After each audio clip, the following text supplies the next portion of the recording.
face of Europe has changed over the centuries as the result of industrial and agricultural revolutions. Yet against all odds, some curious cat species have learned to survive in the shadows.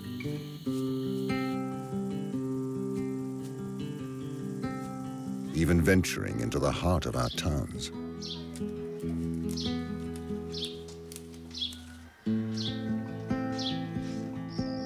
Several of them have come close to extinction. They owe their existence to last-ditch operations to save them. This is the tale of 3 of these felines and their fight for survival.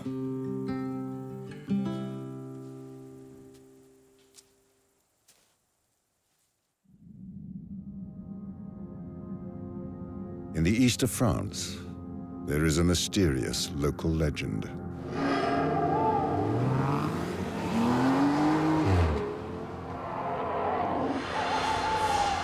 Tales of a secretive creature slinking through the forests at night.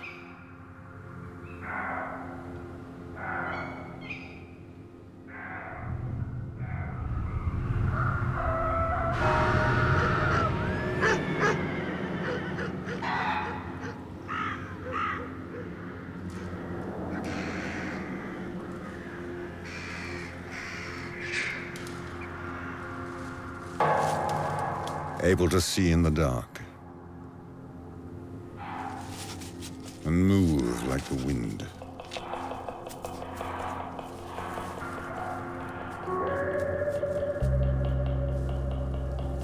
Some believe it could be a golden jackal or even a stray dog. Dozens of abandoned carcasses are found in its wake.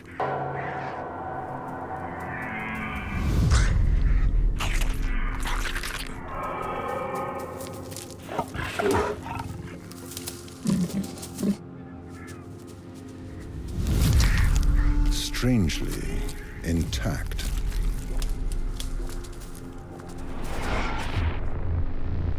The signs point to a furtive creature that kills for pleasure, perhaps some kind of wild beast.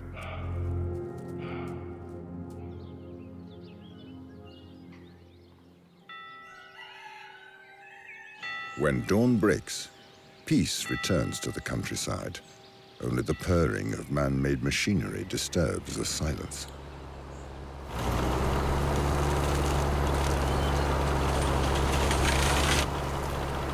Cultivated fields create artificial clearings in the thick forest. When farmers cut the grass to make hay, a number of animals are made homeless.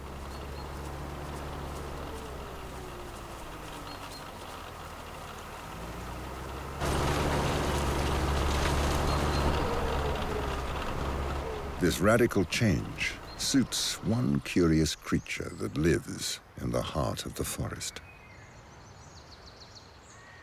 At the end of the day, the farmers leave, and the wild animals return. Among them, herbivores, like roe deer.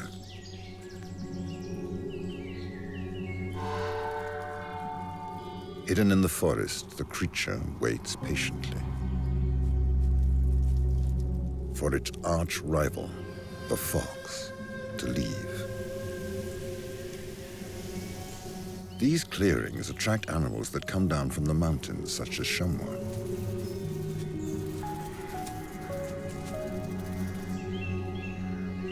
And a range of other potential prey that take advantage of the close-cut grass. As soon as the humans leave, the herbivores and carnivores use these peaceful spots to socialize.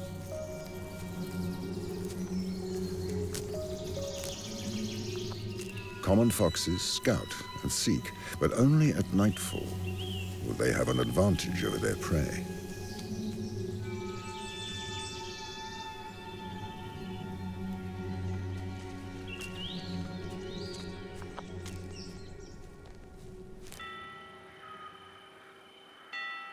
just like the mysterious predator in the woods that is mainly active at night.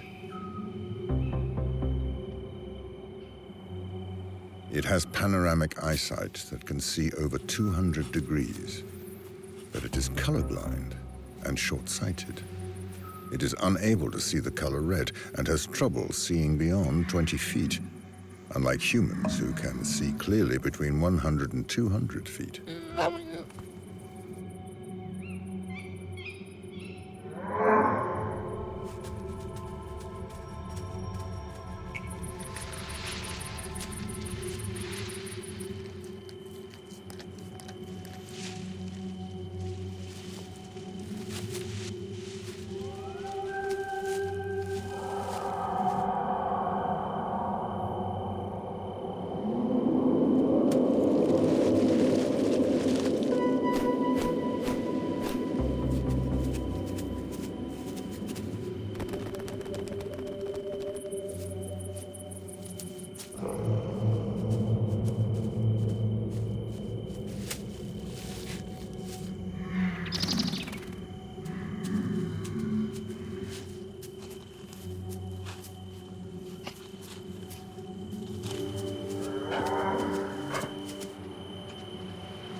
This solitary hunter, blamed for many misfortunes, is the European wildcat.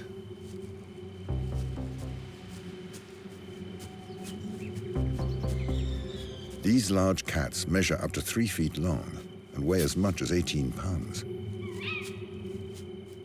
When their pupils are dilated, they can distinguish moving objects much better than humans.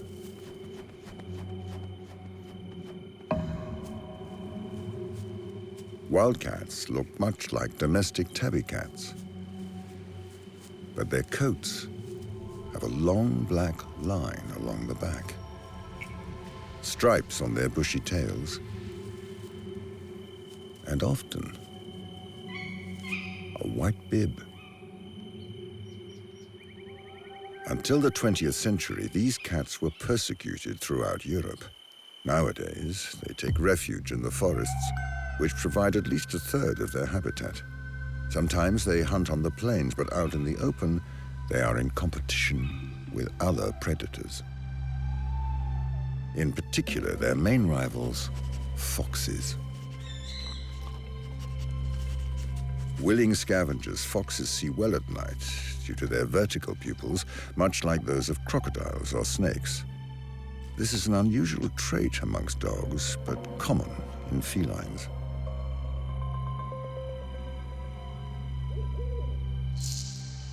But the two rivals are hungry for fresh meat. To find food amongst the grass, foxes use their highly developed hearing and sense of smell. They have 450 times more olfactory cells than humans. Solitary hunters, they mainly stalk small, abundant prey such as voles. To find their victims, foxes follow a scent trail, pinpoint their location using their ears, and pounce.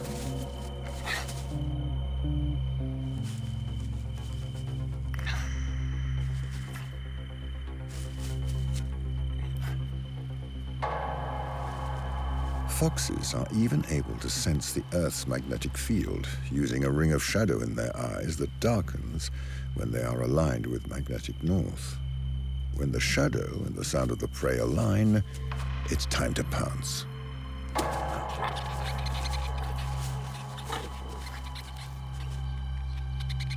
Foxes use these characteristic bounds to break through the roofs of the vole's underground burrows.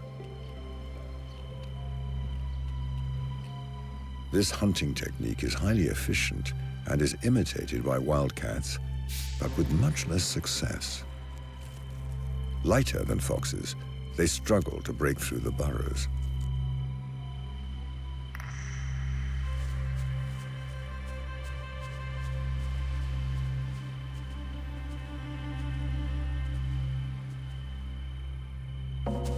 Most of their attempts end in failure, and on average, Wildcats eat only every second day.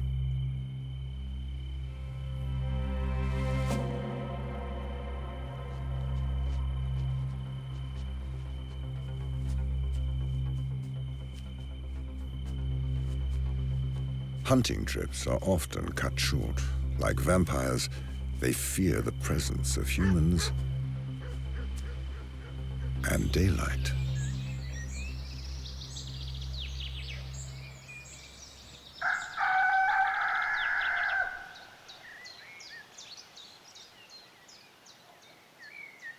In the villages, they are regarded with suspicion.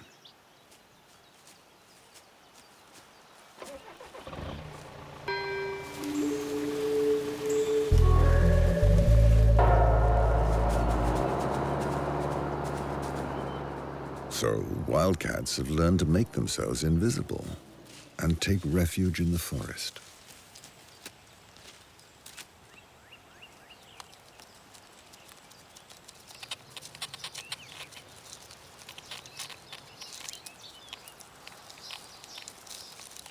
Today, Europe's wild animals have adapted to the measures that have been put in place to protect them. Like this chamois that has come down from the mountains without fear to eat the fresh shoots and buds. Since the 1970s, wildcats have been protected throughout Europe. Little by little, they have crept out of the shadows and into the open.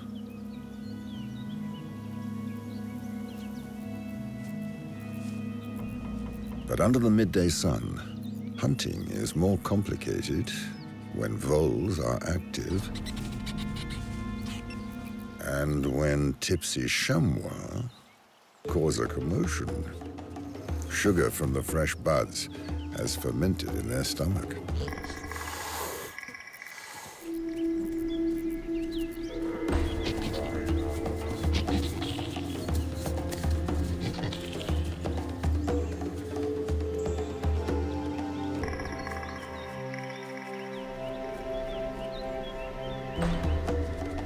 When the reveler finally leaves the restaurant, the hunt can continue. For the first time since the end of the 19th century, it is now possible to witness wildcats hunting in broad daylight.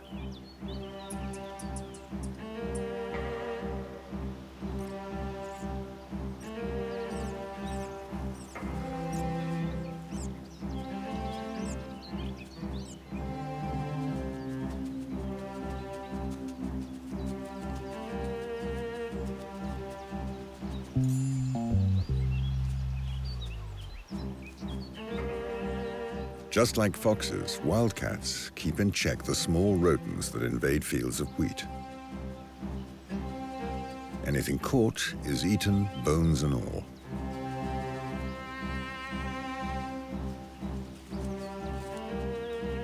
So who is the mysterious creature that sees in the dark and kills for fun?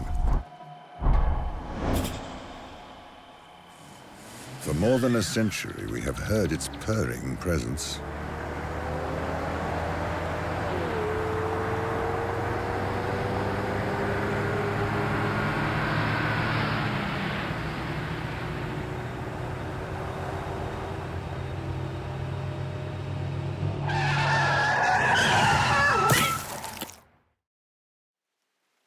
Cars are one of the last remaining threats for wildcats. But they are not the only one.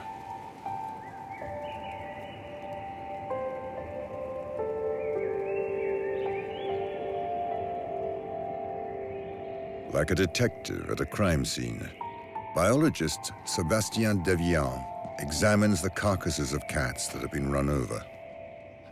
When we find a cat at the side of the road, we start investigating. We start by looking at its coat and, in particular, a certain number of characteristics, such as rings at the level of the tail or a black stripe on its back to find out if this cat could be a wildcat. Once we have this first answer, we can continue our investigation and take tissue samples to access the DNA of the animal. We take two types of samples, Hair samples, making sure that we have the root bulb that contains DNA, or ear samples to get tissue that also contains DNA.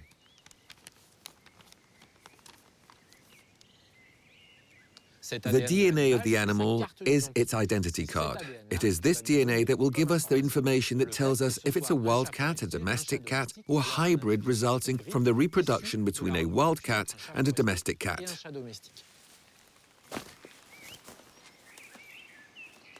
Wildcats are not the only cats in the countryside. Wild cats and domestic cats separated during evolution about 200,000 years ago, and since then, the two cats have gone their separate ways. In Europe, the main threat to wild cats is hybridization with domestic cats. There are many domestic cats in the countryside, often not neutered. And these cats will come into contact with wild cats in the meadows or on the edge of the forest. The domestic cat will then reproduce, mate with the wild cat, and produce hybrids. These hybrids will then be able to reproduce in turn with wild cats, and the domestic cat DNA will penetrate the wild cat's DNA. These wild cats will then be genetically polluted by domestic cats. And in the long run, within 100, 1,000 generations, wild cats could disappear from our forests. Yet there's a very simple way to protect wildcats. In the countryside, please have your cats neutered. It's the best way to limit hybridization and protect the wild cats in our forests. If their domestic cousins aren't neutered, they can always count on other wild animals to drive them off.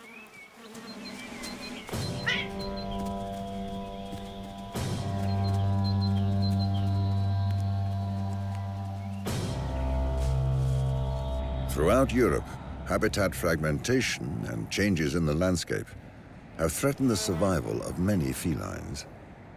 But all is not lost. Over the last 2 decades, the Iberian Peninsula has witnessed a surprising big cat comeback. It's hard to believe that large cats could survive in this landscape, shaped by intensive agriculture.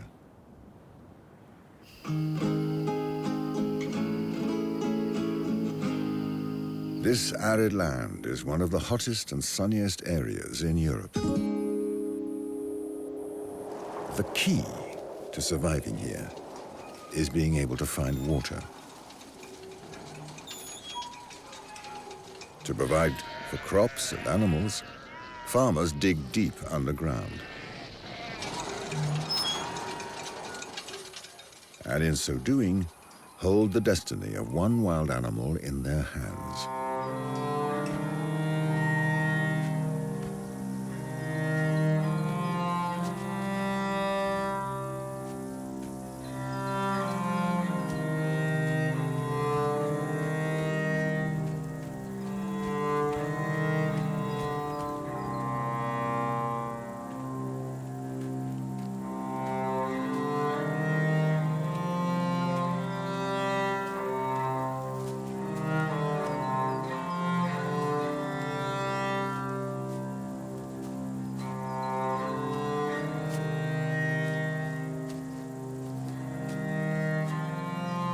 The Iberian lynx.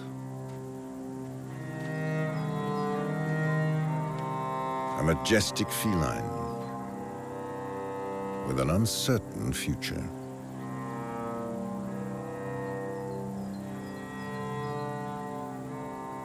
This discreet animal lives a ghost-like existence in a world transformed by humans.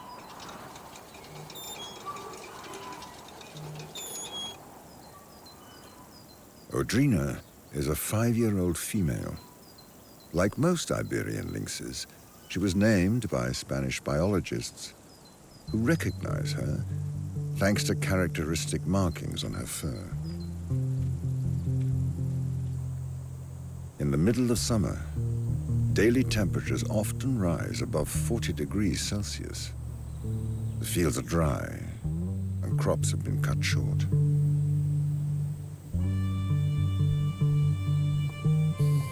But there are a few areas where hills and shrubs provide cover and shade.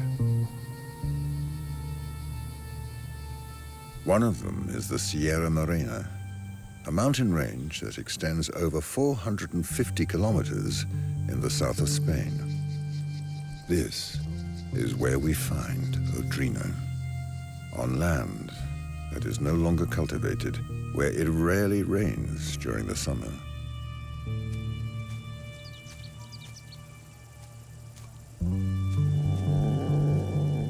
A parched microcosm dotted with small oases, artificial watering holes.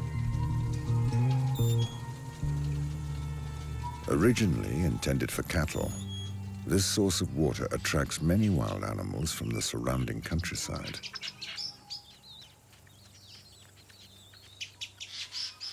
For Odrina, it's a godsend. She is the queen of the scrubland.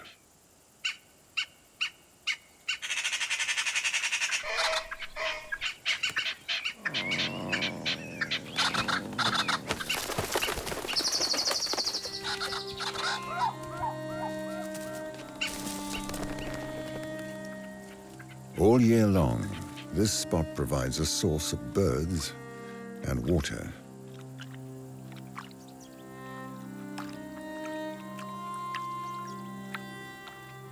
As well as the lynx's favorite prey, rabbits.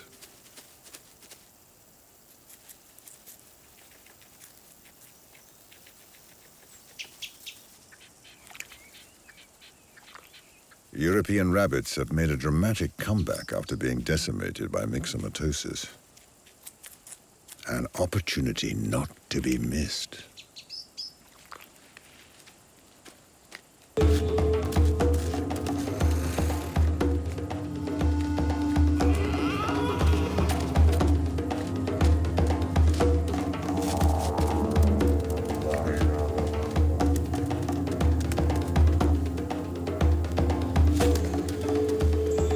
Though she can leap more than 4 meters, Odrina rarely chases after rabbits.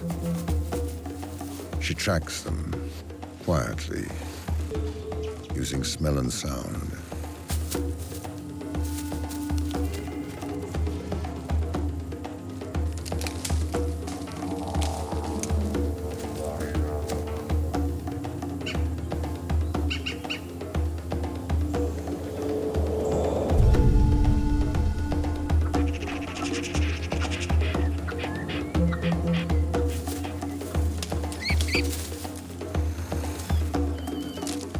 Goes for the kill when they think they're safely hidden in the bushes. Rabbits are the lynx's daily bread, making up 90%, sometimes as much as 100% of their diet. Their survival is dependent on this source of prey.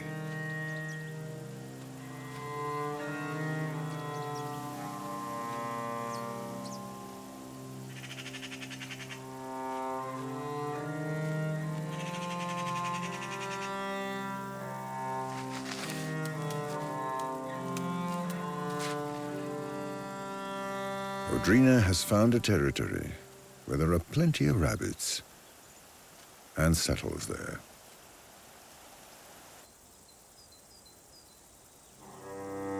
It is an environment surrounded by open areas shaped by mankind.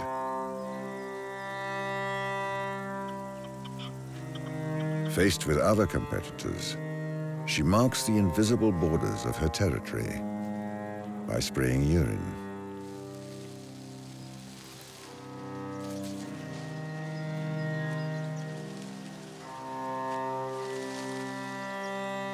Odrina has established her home in this solitary kingdom.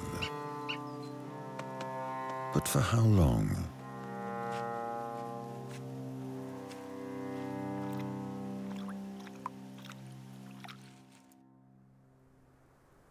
6 months later, winter plunges the Sierra Morena into frozen, hushed inertia.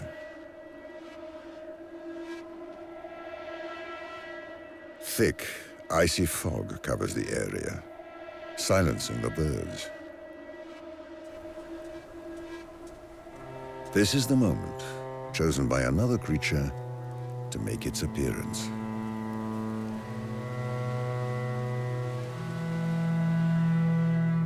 This is Rafa, a young male from another lynx population further south. He has traveled hundreds of miles through the cold winter nights to find his soulmate. But nobody is answering his calls.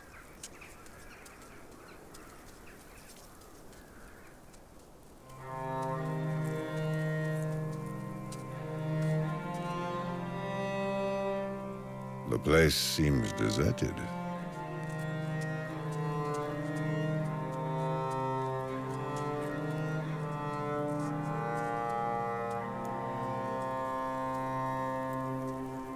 Apart from a few animals that prick up their ears at anything that dares to break the winter silence, marking themselves out as potential prey.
This territory in the Sierra Morena Mountains is promising.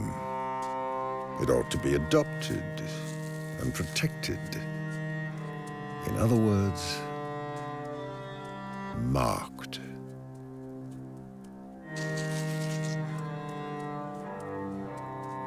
But the smell of a female floats in the air. Perhaps she will answer his calls.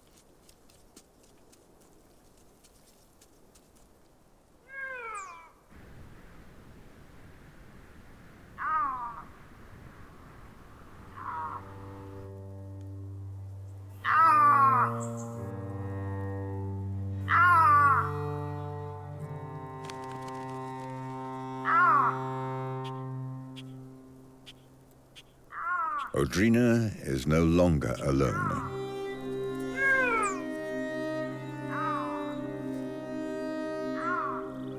Lynxes are able to reproduce from the age of 2, but Audrina has only gone into estrus since she has had this territory.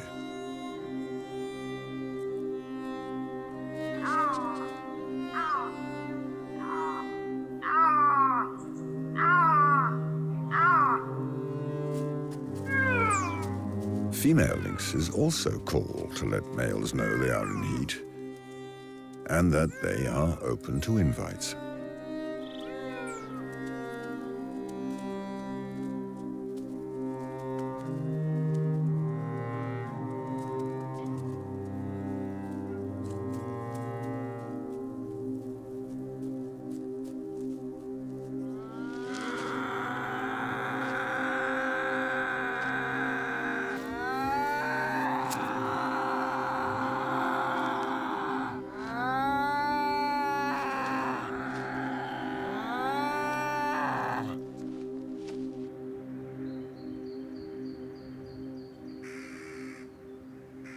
After 3 weeks, Rafa leaves the hills of the Sierra Morena and returns to his solitary life.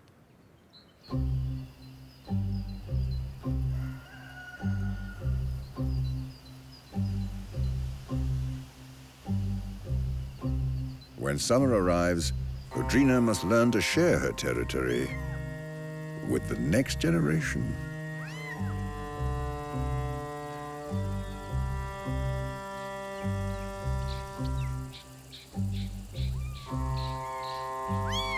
She has given birth to 2 youngsters who will be named by the scientists if they survive their first year.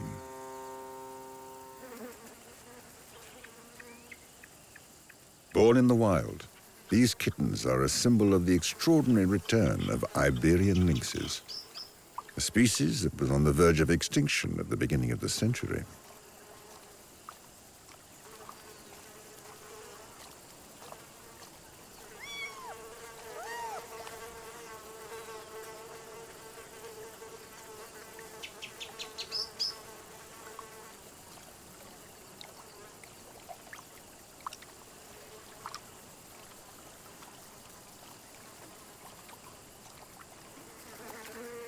For biologists, this healthy family is the result of a 20-year-long fight to save the species.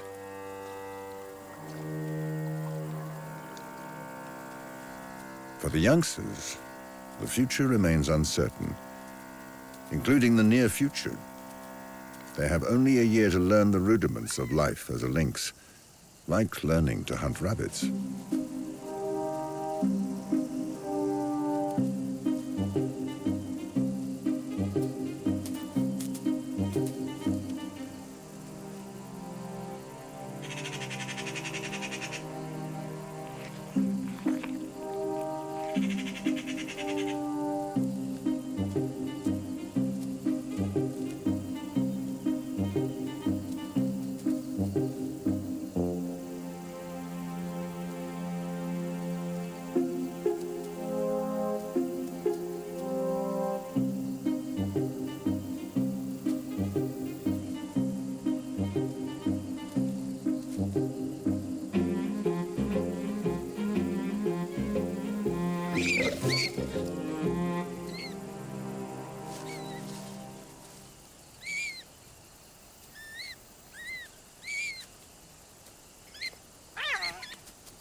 After they are weaned, they will spend 6 months learning by imitation alongside their mother.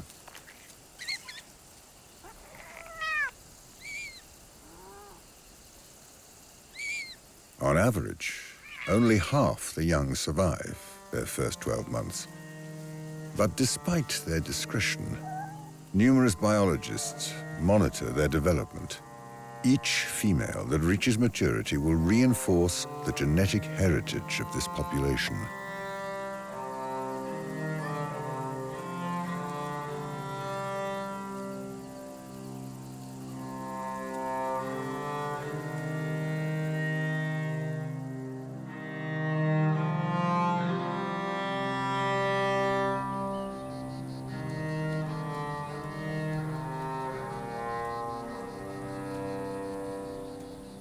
Today, Iberian lynxes are no longer ghosts. They owe their survival to a last-ditch effort to save them, launched at the beginning of the century. Anton Alvarez, technical coordinator for the World Wildlife Fund's Lynx program in Spain, is part of the team that tracks each surviving animal. 20 years ago, the lynxes were in a bad situation. There were only 100 individuals left. A census showed that the lynx population was critically endangered. It was the most endangered feline species in the world. It was divided into 2 populations, and there was no connection between the 2. The rescue program involves genetic mixing between these populations, reproduction in captivity, and reintroduction to the wild. To follow them closely and evaluate their chances of survival, the cats are equipped with radio collars. VHF collars have to be pinpointed. In other words, an operator has to go out with an antenna to identify the collar from several locations, enabling the triangulation of its exact position. The priority is to ensure the genetic diversity of the survivors.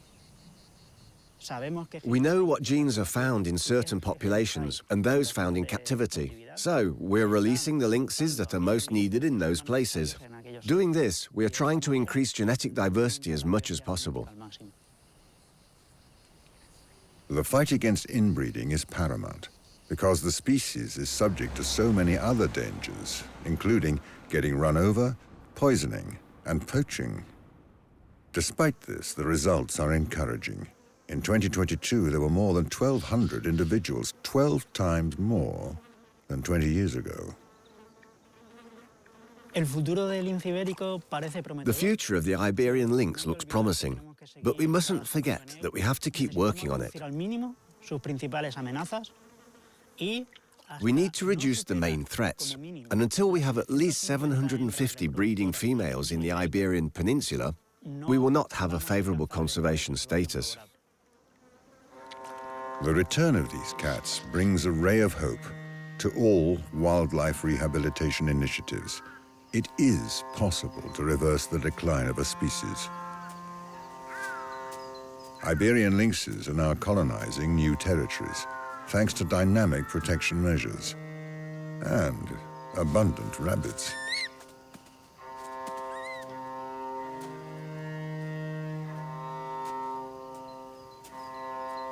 Recently, they've even been spotted on the outskirts of Barcelona and as far away as Portugal. Future generations may end up colonizing the south of France.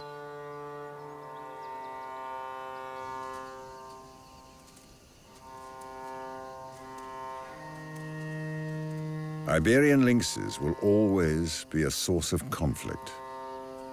Though many will fight for their protection, they are sure to face poaching by hunters and opposition from sheep farmers.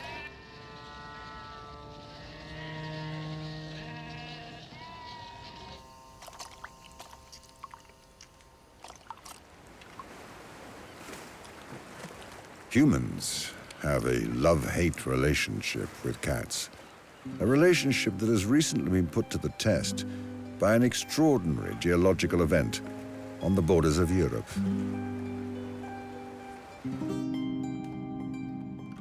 Off the coast of Africa, the Canary Islands are part of Spain and the old continent. But tall basalt stacks betray the island of La Palma's volcanic origins.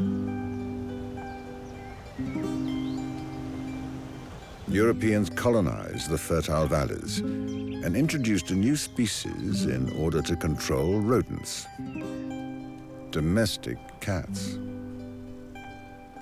For nearly 7,000 years, these felines, originally from ancient Egypt, have taken up residence in our homes.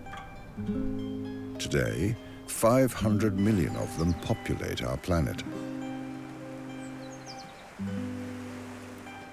Yet this cat shares 95% of its genome with tigers, as well as some of their instincts. When a female cat sniffs the pheromones of a healthy male, she answers the call of the wild.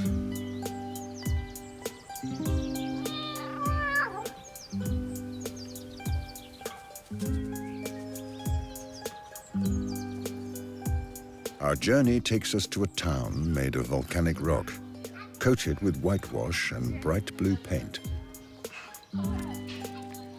The streets are narrow, twisted, and steeply sloped. Over the centuries, Greeks, Arabs, and Spaniards arrived in the Canary Islands and neighboring Morocco and built this paradise for cats. A patchwork of smells carries important information, if you know what they mean. This cat's unique smell has a message. I'm not well. Leave me alone.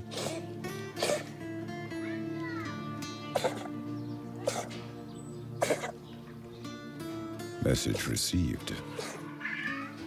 Our cat has lost its appetite. Its hormones are hard at work. For the last 4 days, the males in the area have known that she is in heat. They're able to detect the strong pheromones from over a mile away.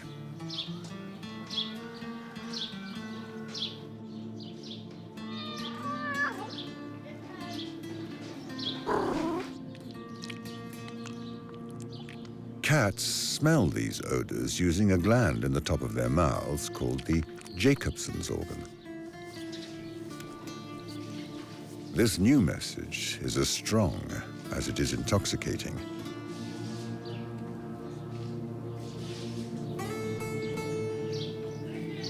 A female in heat produces 5 or 6 eggs that can be fertilized by 5 or 6 different males.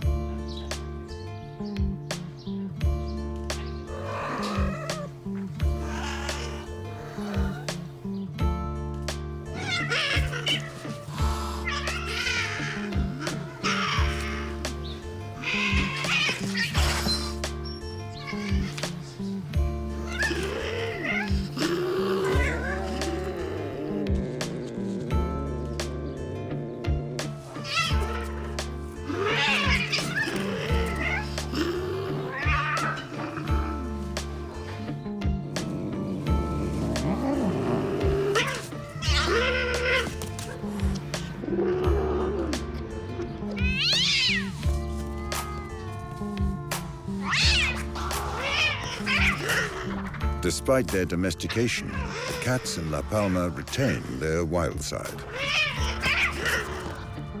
Though they are usually placid, during coitus they can become uncontrollable, violent, and determined. Much like the volcano that gave birth to the island.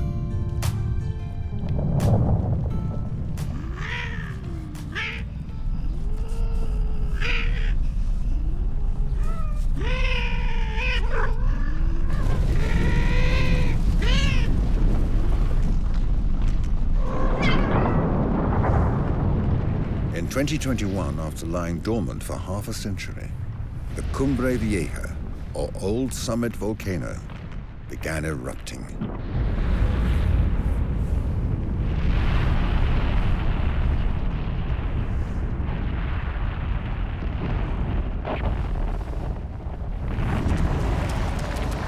For 3 months, the volcano spewed out molten rock and sent ash 4 miles into the air.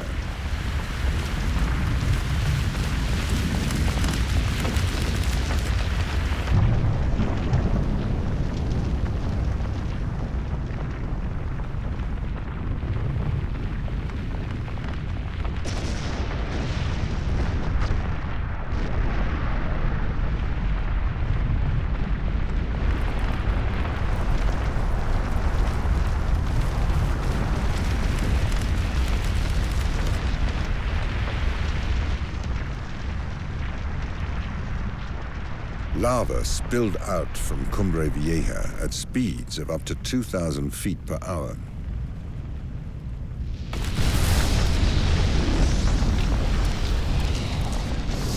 Below, roads and electricity were cut off. Towns came to a standstill, plunged into darkness, even during the day by plumes of ash.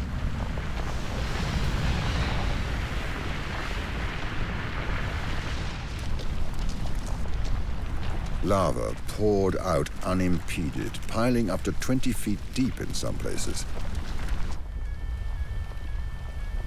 Enough to engulf the houses in its path and their inhabitants.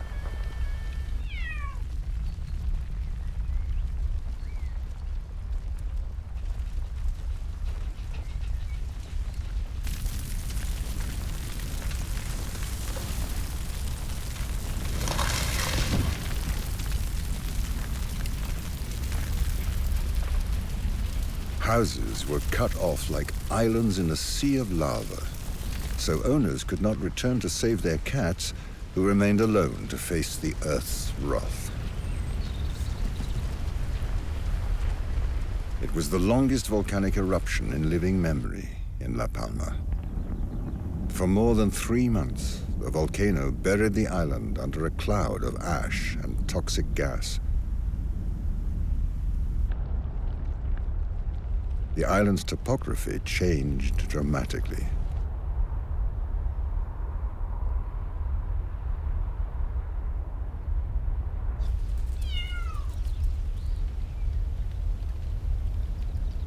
Trapped in this charred world, the survivors were forced to adapt.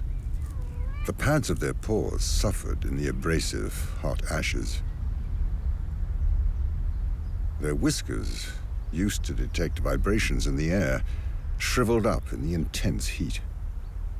The cats had to be rescued before the volcanic ash damaged their lungs and made the air unbreathable. The situation was critical since cats can only survive 3 days without water. Their salvation came in the shape of people like Ricardo Hernandez Rodriguez. I have a company that provides services for animals. Together with some volunteers and co-workers, we rescued and helped many families during the volcanic eruption. I decided to save the domestic cats because if I didn't do it, no one else would, and because I feel capable of doing it.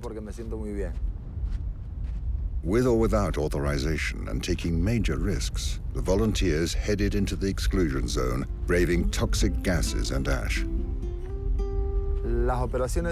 The animal rescue operations during the volcano were a bit chaotic at first. When the volcano erupted, there were people who were away and could not get back to their homes. Then the security forces couldn't cope with everything. Cats know how to endear themselves. They depend on us for their vital needs and care, but claim total independence at the same time. When I see a stray cat, what I feel is a mixture of anger and shame. Anger because I know that they are in the streets because of us. And shame because both civilians and the government, not all of them because there are some people who do everything they can for them, but there are others who do nothing. We do not do everything we can. Within a few days, dozens of cats were removed from devastated areas and returned to their owners. After 3 months of continual eruption, the ash cloud dispersed, and the river of lava came to a standstill. Some houses had a narrow escape. Miraculously, our wanderer has survived. In this post-apocalyptic world, she can no longer rely on scent and pheromones to find her way.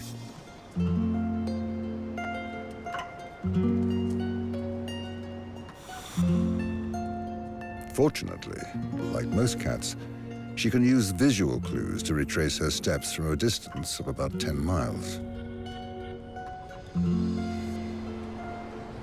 The lava has changed the face of the coastline, but the outline of the volcano and the direction of the sun remain the same.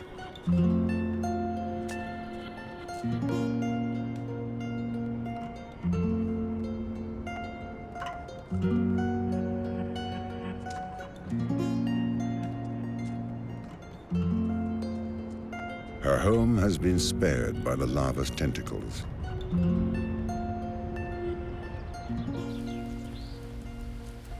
But is covered with ashes. The volcanic ash contains traces of a recent smell. It's not her owner, since he hasn't returned yet.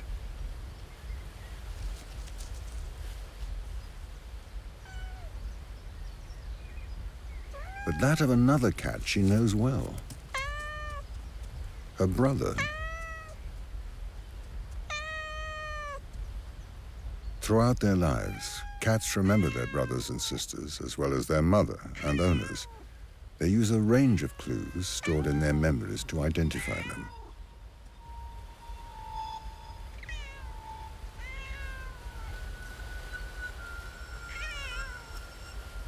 Their smells, their sounds, and their appearance.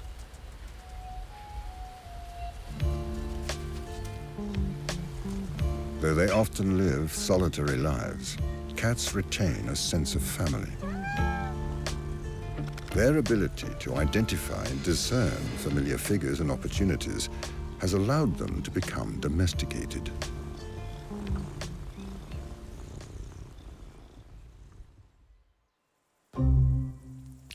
Our attachment to cats and the awareness of the threats they face mean we have managed to narrowly avoid the extinction of several species. Luckily, all wild cats in Europe are prolific breeders. They can give birth to multiple litters over their lifetime, as long as we are able to preserve their habitats for their long-term survival.